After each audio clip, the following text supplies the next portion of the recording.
Ang dami na. Ang kamatis nasa ilalim. Nag-over the bakod na. Hoy!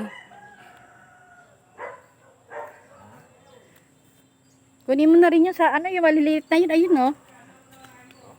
Ito, oh. Yan. Di ko abot yan, eh. Ito?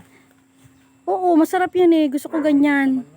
Ayun pa, ito to, oh. Ito, yan. Yung dalawang yun. Eh, pag yan, alam mo, lalong di pa kikinabangin niya pag na-sprayan mo na. Kasi 1 linggo. Sobrang liit na yan. Hindi, gusto ko yan.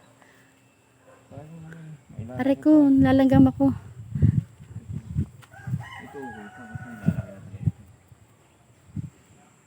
Ito pa, oh, dami pala. Ako na nga kukuha, ayaw mo kunin.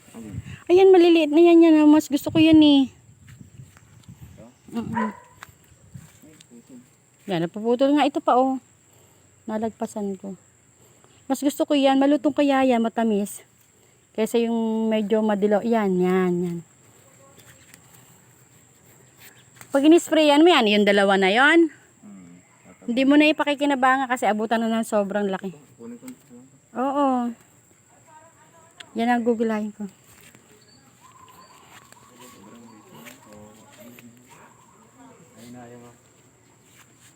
Hinayang ka eh. Lalo ka mang hinayak pag nakita mo hindi mo na kaya pwedeng pakinabangan. Ay, may ilaw pa sa taas. Itong laki oh. Dali naman, kakain na tayo sa loob. O yung kamatis, o videohan mo. Mga pre, ano, pati Teka lang. sino gusto? Ay.